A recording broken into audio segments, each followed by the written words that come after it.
तो ब्रह्मा जी से मिलकर आपका कुछ मन नहीं लग रहा है, कुछ अनमने से मालूम पड़ते हो। और बोले वो ऐसा है कि मैंने सती का विवाह तय कर दिया। बोले इतनी जल्दी? किसके साथ? तो बोले महादेव के साथ। सती ने भी सुना, पिताजी इतने दिन तक तो आप इतना इंटरव्यू लेते थे, है ना? इतने दिन, कई लोग बहुत इंटरव्यू लेते हैं विवाह के लिए, और कई लोग इतना इंटरव्यू लेते हैं कि आज तक कुंवारे पड़े हैं। 40 साल की लड़की हो गई, 40 का लड़का हो गया। बोले अब ठीक, अब तो सीधे वानप्रस्थ ले लो, झंझट ही खत्म कर दो, है ना? यहाँ पर तो ऐसे नमूने बहुत। पहले ठीक था, अब तो धीरे धीरे बाल भी चले गए। अब बोलो दांत भी जाने का समय आ गया, अब कहाँ, है ना? इसलिए विवाह वगैरह वो ठीक समय पर हो जाए। आप लोग थोड़े सावधान हुए, भारत में बड़े सावधान हो गए लोग। बोले बाद में चॉइस महाराज बहुत कम हो जाएगी, फिर अभी तो चॉइस है, लोग आते हैं पूछते हैं बाद में फिर। तो दक्ष प्रजापति ने कहा मैंने निश्चित कर दिया। किसके साथ? बोले महादेव के साथ। बोले बिना पूछे? अरे बोले पूछने की क्या जरूरत है, अभी तक जितने रिश्ते आ रहे थे वो सब देवताओं के थे, और इसीलिए जब महादेव का रिश्ता आया तब मैं कुछ विचार करने की जरूरत नहीं थी, मैंने निश्चय कर दिया। और इसीलिए भगवान शिव और सती जी का विवाह दोनों का हो गया। कहते हैं विवाह होकर भगवान शिव सती जी को लेकर गए। कथा कहाँ होगी? बोले कैलाश में होगी। तो भगवान शिव सती जी को लेकर कैलाश की ओर प्रस्थान करते हैं कि भाई अब चले वहां पर आसन जमावें, और उसके बाद कथा का प्रारंभ हो। तो सती जी भगवान शिव के साथ जाते हुए बड़ी प्रसन्न हो रही हैं। सती का अपना स्वभाव है, बाद में प्रकट होगा, उनका अपने तरीके से स्वभाव है। 16 बहनें हैं, 16 बहनों के बीच में जो सबसे छोटी है उसका स्वभाव कैसा होगा अंदाज लगा लो अपने अपने स्वभाव से। ज्यादा लाड प्यार मिलता है। तो सती जब जा रही तो दूसरी बहनों के बारे में सोचती है, अरे ये दूसरी जो है गांव गवाई में इनका विवाह हुआ है, हम तो कुछ खास जगह जा रही है, अब बिल्कुल ऊपर चंद्रलोक में है, कैलाश तो ही ऊंचाई पर।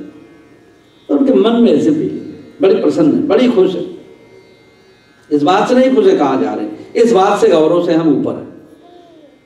औरों से ऊपर हो जाना ही कुछ लोगों को खुशी लगती है, भले वहां दुखी क्यों ना मिले। तो सती जी बड़ी प्रसन्न हो रही, भगवान शिव के साथ जब पहुंचे, बहुत अद्भुत चरित्र संत लोग कहा करते हैं। तो भगवान शिव के साथ जब कैलाश में पहुंची तो वहां एक आसन पड़ा हुआ है, उस पर चरण बिछा हुआ है, बट वृक्ष है बड़ा पुराना। तो भगवान शिव उस आसन के ऊपर बैठे। तो सती जी आज पहले दिन बड़े संकोच में हाथ जोड़कर नीचे बैठी। तो सती जी ने सोचा कि कोई रास्ते में, जैसे कोई रास्ते को कहीं जा रहा हो, राहगीर हो, रास्ते में पेड़ की छाया के नीचे बैठ जाए, थोड़ा आराम करने लगे। तो भगवान शिव तो इधर ध्यान लगाने के लिए ध्यान मुद्रा में, जैसे अपने ध्यान मुद्रा लगाने लगे, आंखों बंद करने लगे, उपक्रम करने लगे कि अब राम कथा का प्रारंभ हो जाए। तो सती जी ने इसी बीच भगवान शिव को पूछा, बोले स्वामी अभी घर कितनी दूर है? क्योंकि सती जी को लग रहा है कि भाई अब देवताओं के इतने अच्छे अच्छे घर होते हैं, है ना? देवताओं के कितने अच्छे अच्छे घर होते हैं, तो ये तो महादेव है, तो महादेव का घर उनसे कई गुना अच्छा होना चाहिए। कई बार भारत के लोगों को ऐसा भ्रम हो जाता है, थोड़ा पहले की बात, अब तो काफी लोग जानने लगे जब से कंप्यूटर बहुत आ गया, इंटरनेट बहुत आ गया। पहले किसी आदमी ने भारत से अपनी लड़की का विवाह किया, यहाँ पर मेरीलैंड में। भारत में उसका काम ट्रकिंग का है, पंजाब से था कोई आदमी, तो विवाह यहाँ किया, लड़का इंजीनियर था। तो बाप मिलने को आया, तो बाप ने वहां सोचा होगा कि भाई जब मैंने भारत में अपने घर में 20-30 नौकर रखे हैं काम करने के लिए, कोई खाना बना रहा, कोई दरवाजा खोल रहा, आपने तो देखा ही होगा भारत का ढंग है लोगों का, है ना? कोई पौधे में पानी डाल रहा है, कोई पोछा लगा रहा है, कोई झाड़ू लगा रहा है ना? तो सोचा होगा जब 20 नौकर हमारे पास भारत में है तो अमेरिका में तो कम से कम 30-40 नौकर होंगे। तो पहली बार उसका वीजा वगैरह लग गया, अपनी बेटी को यहाँ मिलने के लिए आया। अब मिलने के लिए जब आया तो देख रहा है कि बेटी ही झाड़ू लगावे, वही वैकुम करे, वही पौधे में पानी डाले, वही खाना बनावे, उसके बाद काम भी करे। तो 1-2 दिन तक देखता रहा, सोचता रहा कि मामला क्या है। हम सोच कर आए थे, क्या निकला। और तब उसके दामाद ने कहा पिताजी यहाँ यही सब लोग करते हैं। और दामाद इधर देख रहा है, सवेरे शाम लेकर के घास को काट रहा है, सब काम कर रहा है। इतना गुस्से में आ गया कि मैं कहाँ फंस गया यहाँ। अपनी बेटी को बोला कि इसी वक्त चलो यहाँ से, हम तुमको भी और इसको भी दोनों को बैठा कर सारे जीवन खिला सकते, चलो वापिस यहाँ से। तो एक इमेजिनेशन व्यक्ति की होती है। तो सती जी की इमेजिनेशन क्या है, बोले जब देवताओं के ऐसे सुंदर सुंदर घर हैं, देवताओं का ही राजा इंद्र है, और ये तो देवाधिदेव महादेव, इनका घर, इनकी व्यवस्था, क्या इंतजाम होगा, क्या स्वर्ण के महल होंगे। और यहाँ आया तो देखते हैं पेड़ के नीचे बैठा दिया। और तब सती जी ने कहा स्वामी अभी घर कितनी दूर है। तो बोले देवी यही तो घर है। अरे ये घर है? बोले नहीं, एक घर और है। क्यों? बोले एक सबसे ऊंचाई पर है और एक सबसे नीचाई पर है। अब ये पसंद नहीं तो दूसरा वाला। बोले दूसरा कहाँ है? बोले दूसरे के लिए किसी गंगा जी के किनारे स्मशान घाट पर चलना पड़ेगा, जहां मुर्दा जल रहा होगा। तो ये वाला पसंद हो तो यहाँ रहो, और वो वाला पसंद हो तो वहां रहो, पसंद तुम्हारी है। अब तो सती जी को लगा कि हाय मेरे साथ इतना बड़ा धोखा हुआ। पिताजी ने मुझसे बताया कि महादेव के साथ विवाह हो रहा, और महादेव की ये गति, रहने को ठीक से कोई व्यवस्था नहीं। और तब भगवान शिव ने कहा देवी हमने तो तुमसे विवाह इसलिए किया था कि राम कथा, और राम कथा तो किसी बट वृक्ष के नीचे ही होगी ना। बट विश्वास अचल निज धर्म, जहाँ पर साक्षात विश्वास मूर्तिपान होकर बैठता कथा तो वही होगी। इसलिए देवी हमने तो तुमसे विवाह कथा के लिए किया था। और जैसे ही कहा तो सती जी का माथा और भी खराब हो गया। लोग ग्रीन कार्ड के लिए विवाह कर लेते हैं, और ऐसे कह दो किसी को तो कर लेना एक अलग बात है, लेकिन आप किसी को याद करा दो तो कितना उसको बुरा लगेगा। विवाह की तो पर्पज नहीं। हर व्यक्ति सोचता है विवाह प्रेम के लिए होता है, विवाह आनंद के लिए होता है, और आपने पहले से स्वार्थ। तो भगवान शिव ने कहा देवी हमने तो कथा के लिए विवाह किया। तो सती जी का माथा खराब हो गया, मैं नहीं कथा सुनने वाली, जाकर किसी और को सुनाओ। भगवान शिव ने सोचा कि बड़ी मुश्किल से तो विवाह हुआ, और वो भी पत्नी कथा सुनने को तैयार नहीं, जाकर किसी और को सुना, हमें नहीं सुननी। और वैसे देखो तो भगवान शिव के जीवन में काम तो है नहीं। जब यही सती जी पार्वती के रूप में जब आती हैं, तो पार्वती के रूप में उनको पता लग जाता है कि भगवान शिव के जीवन में काम नहीं है। तुम्हारे जान काम अब जा रहा, अब लग शंभु रहे सविकारा। क्या तुम समझते हो कि भगवान शिव ने अब काम को जलाकर भस्म किया? अरे हमरे जान सदा शिव योगी, शिव जी तो साक्षात जन्म जन्म के योगी हैं। तो ऐसे भगवान शिव सती जी को बहुत समझाते हैं, लेकिन सती जी को जब समझ नहीं आया, तब भगवान शिव कैलाश छोड़कर स्वयं महर्षि अगस्त्य के आश्रम में कथा सुनने के लिए पधारते हैं। आइए भाव से एक भजन बोलकर अपनी वाणी को पवित्र करें। शंकर तेरी जटा से, शंकर तेरी जटा से बहती है गंगा धारा। शंकर तेरी जटा से बहती है गंगा धारा। शंकर तेरी जटा से बहती है गंगा धारा। शंकर तेरी जटा से बहती है गंगा धारा। काली घटा के अंदर, काली घटा के अंदर दामिनी उजाला। काली घटा के अंदर दामिनी उजाला।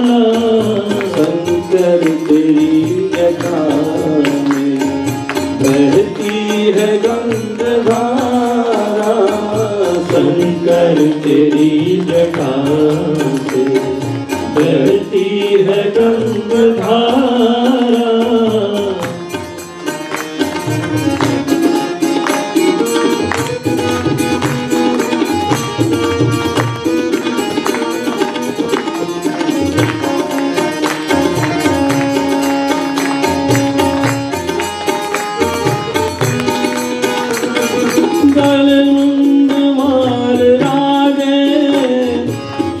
भाल में विराजे, गलमुंड माल राजे, शशि भाल में विराजे। गलमुंड माल राजे, शशि भाल में विराजे। गलमुंड माल राजे, शशि भाल में विराजे। डमरू निनाद बाजे, डमरू निनाद बाजे। कर में त्रिशूल साजे, डमरू निनाद बाजे। कर में त्रिशूल साजे। शंकर तेरी जटा से बहती है गंगाधारा। शंकर तेरी जटा से बहती है गंगाधारा। काली घटा के अंदर दामिनी उजाला। काली घटा के अंदर दामिनी उजाला। शंकर तेरी जटा से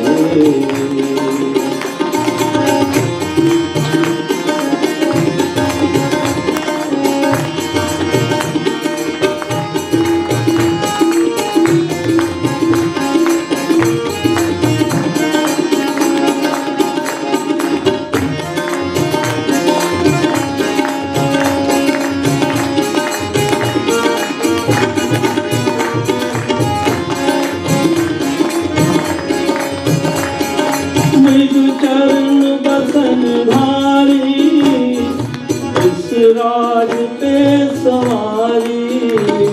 मृग चरण बसन धारी, ऋषिराज पे सवारी। मृग चरण बसन धारी, इस राज पे सवारी। मृग चरण बसन धारी, ऋषिराज पे सवारी। निज भक्त दुखधारी, निज भक्त दुखधारी।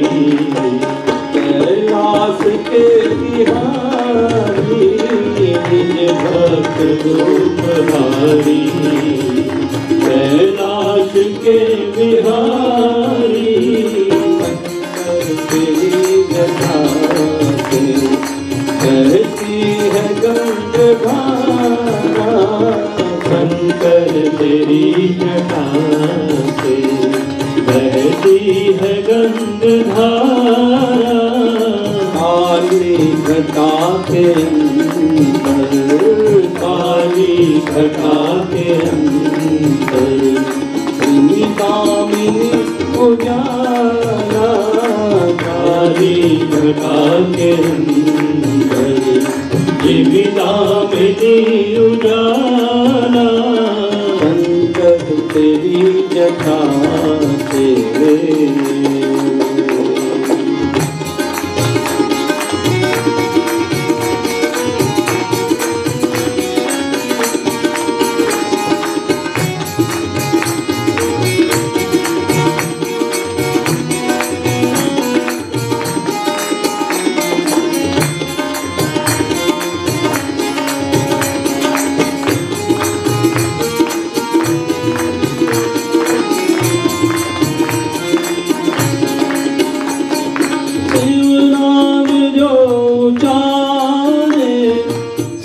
पाप दोष हारे।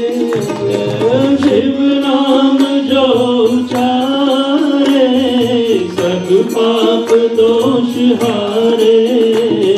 शिव नाम जो जाने सब पाप दोष हारे।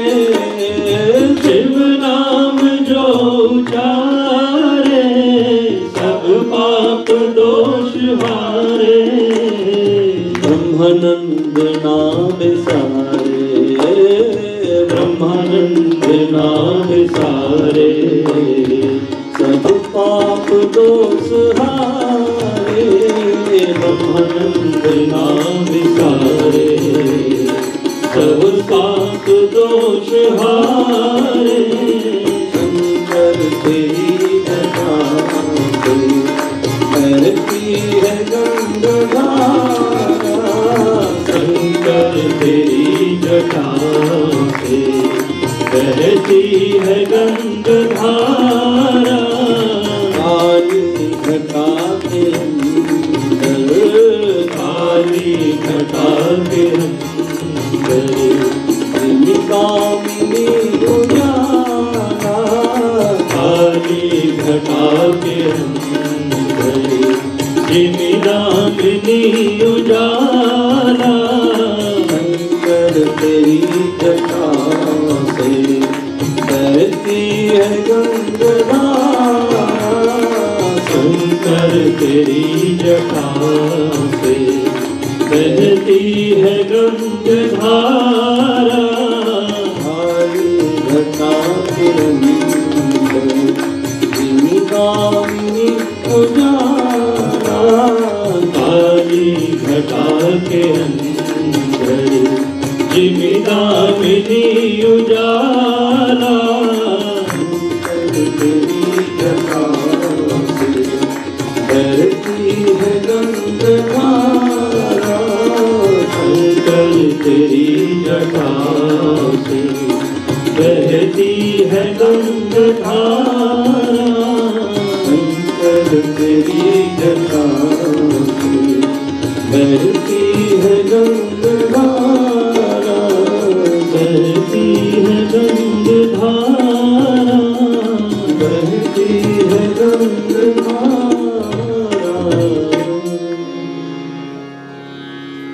भगवान शिव सती जी को कथा नहीं सुना पाए और वैसे भी संशय जहां होता है मन में वहां कथा की धारा नहीं रहती। जहां नाना प्रकार के तर्क और वितर्क होते हैं, नाना प्रकार के वाद और विवाद हो जाएं, जैसे एक बहती हुई धारा में या निर्मल शांत जल सरोवर में कोई पत्थर मारता है, लहरें प्रकट हो जाती हैं, ऐसे ही बहती हुई कथा की मंगल धारा में कोई प्रश्न पूछने लगे, खड़ा हो जाएगी तो मुझे समझ में नहीं आ रहा, ऐसा तो हुआ नहीं, वो आए थे स्वामी जी, उन्होंने ये बात बताई थी। वो कोई और समय हो सकता है,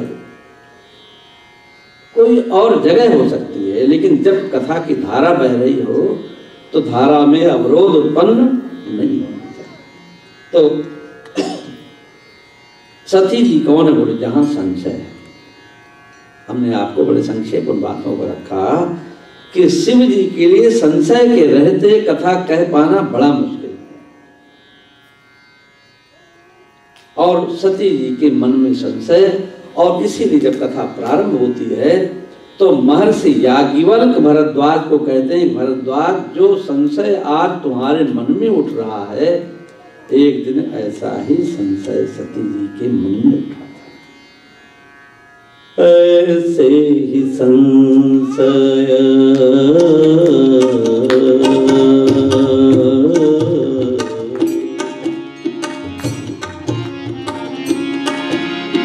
ऐसे ही संशय भवानी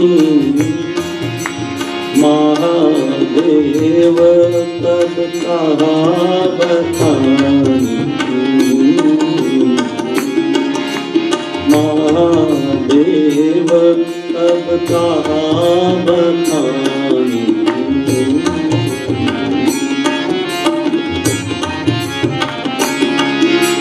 एक बार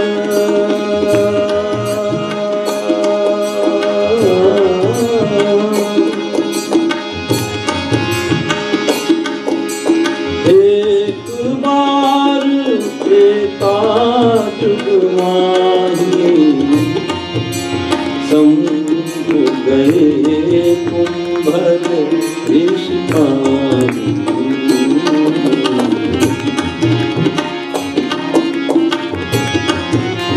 संग सती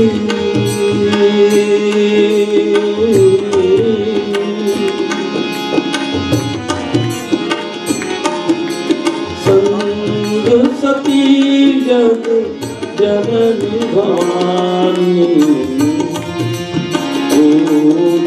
ऋषिया के स्वर ज्ञानी।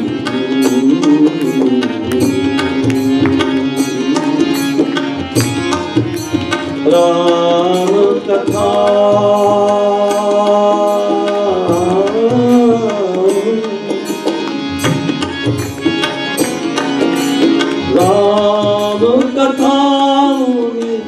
बरज बखानी सुनी महेश परम सुखमानी। सुनी महेश परम सुखमानी। ऋषि पूछी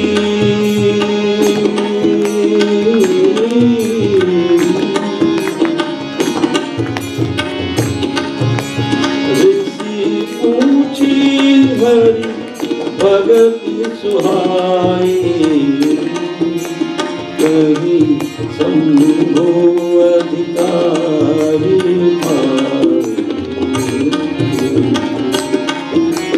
कहीं शंभो अधिकारी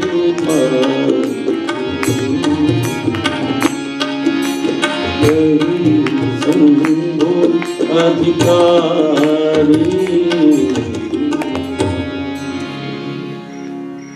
भगवान शिव, त्रेता युग की बात है, सती जी को समझने में उनको देर नहीं लगी और तब भगवान शिव को लगा कि विवाह जरूर हमारा हो गया, लेकिन हमारे विवाह में भी बड़ा धोखा है। क्या धोखा है? बोले हमारा इनका जो स्वभाव है वो मिलता नहीं, लेकिन विवाह तो हो गया। कायदे से देखा जाए तो ये पूछने के बाद अभी ये सब काम तो पहले कर लेना चाहिए था, है? लोग विवाह से पहले गुण मिला लेते हैं, सब कुछ देख लेते हैं, समझ लेते हैं मिलता है कि नहीं मिलता है। अब अभी तो कोई चांस नहीं। अब आप कह रहे हो कि हमारा गुण नहीं मिलता, सब तो पहले देखने की बात है।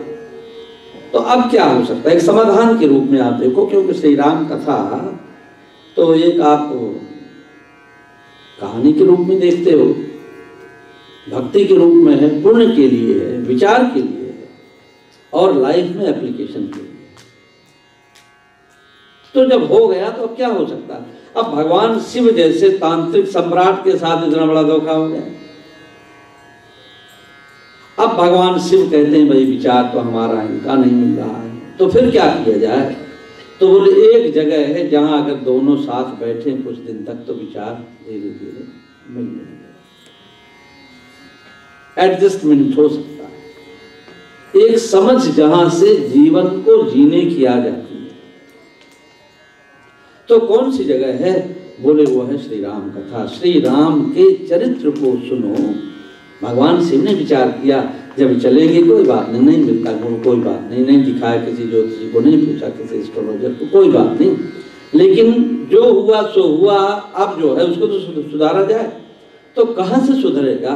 बोले एक ही जगह है, श्री भगवान की कथा का समय। और ऐसा नहीं कि गए आधे घंटे सुन लिया और हो गया और समझ में आ गया, बड़े लंबे समय तक। देखो आप कई बार, ये तो कथा की बात है, यहाँ तो बड़े बड़े विचार हैं, बड़े बड़े ज्ञान की बात है। आप यदि रामायण सीरियल को भी देखो और बड़े ध्यान से देखो, एकांत में देखो, ये भीड़ भाड़ मेले की चीज नहीं, एकांत में देखो तो माताएं जानकी जी के चरित्र को देखती हैं तो कहीं न कहीं जानकी जी का चरित्र उनको प्रभावित करता दिखता है।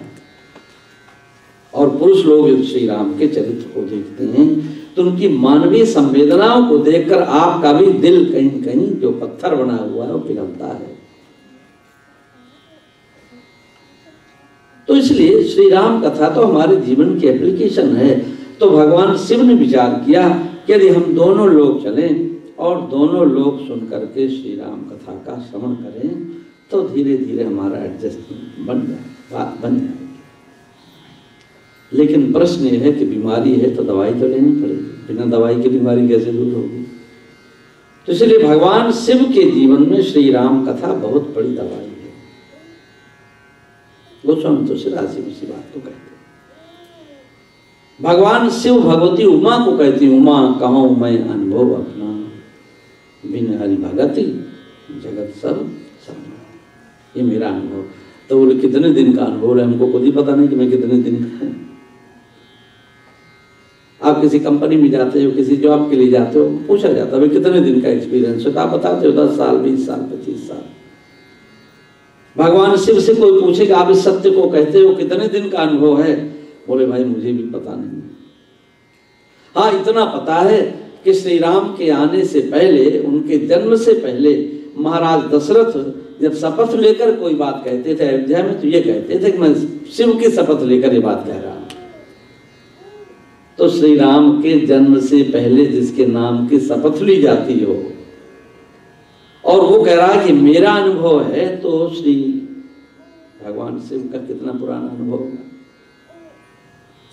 और इसीलिए भगवान शिव ने विचार किया कि हम दोनों यदि साथ साथ चलें, धर्म कार्य करें, तो एक दिन हमारी गाड़ी पटरी पर आ जाएगी, ठीक हो जाएगी। और इसलिए भगवान शिव त्रेता युग में महर्षि अगस्त्य के आश्रम में आते हैं। शंभु गए कुंभज ऋषि पानी, संग सती जगजनन भवान।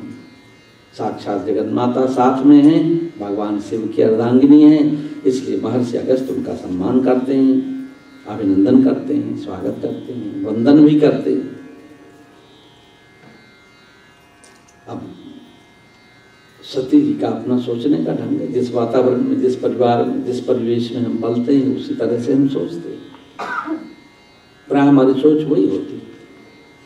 और इसीलिए आदमी को पढ़ाई लिखाई की जरूरत पड़ती है। तो पढ़ना पड़ता है, सुनना पड़ता है, अच्छे लोगों की जीवनी पड़ती है। खराब घर में जन्म हो गया, गलत माता पिता के यहाँ भी जन्म हो जाता है कई बार। तो अच्छे लोगों को पढ़ो, अच्छे लोगों को फॉलो करो, क्योंकि अपने जो थे उनसे तो कुछ मिला नहीं। तो सती जी भगवान शिव के साथ आकर धर्म कार्य करते, कुछ अच्छी बातें सोचते, लेकिन उनकी सोच पर तो अभी उनके पिता की सोच अभी है। और इसीलिए महर्षि अगस्त्य के इस वंदन को, पूजन को, अभिनंदन को उन्होंने महर्षि अगस्त्य की कमजोरी माना। बोले हमारे स्वामी तो हमको कह रहे थे चलो हम दोनों लोग कथा सुनने के लिए चल रहे हैं, लेकिन सुनाने वाले जो वक्ता हैं, महात्मा हैं, ये तो बड़े कमजोर मालूम पड़ते हैं। ये आदमी कहीं कहीं डर रहा है मुझे देखकर, क्योंकि मैं दक्ष की बेटी हूं। मेरे पिता, कौन नहीं जानता मेरे पिता को, मेरे पिता की समझदारी, मेरे पिता का ज्ञान। और इसलिए मुझे देखकर ये महात्मा लगता है डर रहा है, इसीलिए हाथ जोड़ जोड़ कर बार बार कहता आइए यहाँ बैठिए, यहाँ बैठिए, ऐसा करिए, तिलक बंधन लगाने लगे। तो ये हमको क्या कथा सुनावेगा, है ना। इसलिए कहते हैं कि सती जी ने अपने ढंग से विचार किया और भगवान शिव तो कहते हैं कि महाराज मुझे कथा सुनाइए। राम कथा मुनि बरज बखानी, सुनी महेश परम सुख मानी। तो भगवान श्री राम की कथा, भगवान श्री राम का चरित्र जो कि अनंत है, देखो तो भगवान शिव के मन में है, दूसरे महर्षि अगस्त्य भी उसी कथा का श्रवण कराते हैं। तो सुनते सुनते भगवान शिव की आंखें बंद हो गई। भगवान शिव तो कहीं आनंद में खो गए, भगवान शिव की आंखों से आंसू बहने लगे। और इधर सती जी ने देखा तो ठीक है कोई बात नहीं, आप सुनो, मैं थोड़ा अपना घूम घाम कर यहाँ अगल बगल देखती हूँ क्या है, बड़ा सुंदर दृश्य है, पता नहीं दोबारा कब आएंगे कब नहीं आएंगे। तो सती जी अपना यहाँ वहाँ भ्रमण करती हैं, भगवान शिव तो उस आनंद में डूबे हुए। और इसीलिए सती जी ने महर्षि अगस्त्य की कुटिया में जाने के बाद भी कथा का श्रवण बिल्कुल नहीं किया। और जब लौट कर आई इधर भगवान शिव इतने आनंद में भाव से भरे हुए। महर्षि अगस्त ने भगवान शिव के इस आनंद को देखा और तब आनंद को देखकर उन्होंने कहा, महाराज मैंने तो सिर्फ आपको रामचरित्र सुनाया है, सिर्फ बाहर बाहर से, लेकिन आप तो इतने पहुंचे हुए हो कि आप तो उसमें जी रहे हो। कोई सुनता है, श्रवणम तो कृतम सर्वैः न तथा मननम कृतम। तो कोई सुनता है, कोई सुनने के बाद विचार करता है और कोई विचार के बाद अपने जीवन में उसे अपना लेता है, धारण कर लेता है। तो महाराज मैंने देख लिया आपकी आंखों में बहता हुआ जो रस है, इसलिए महाराज मैंने तो आपको कथा सुनाई, अब आप मुझे इस कथा का सार भक्ति सुना दीजिए। कथा का सार क्या है? हमारे जीवन में भक्ति उत्पन्न हो। कथा का सार ये बात बिल्कुल ही नहीं है कि हम जानते ज्यादा हैं।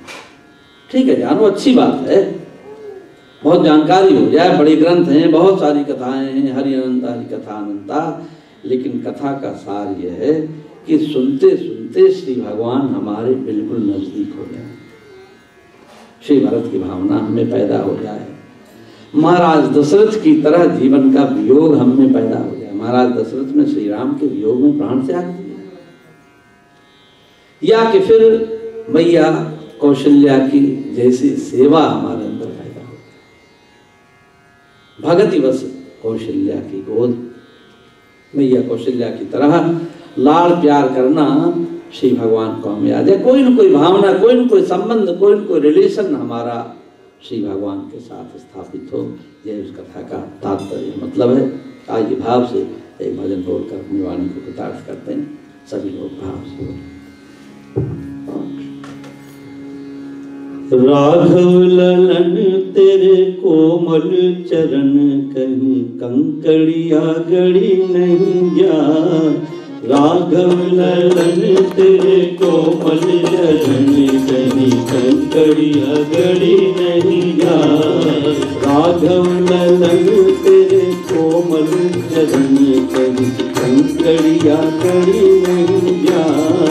राघव ललन तेरे कोमल चरण, कहीं कंकड़िया गड़ी नहीं जा।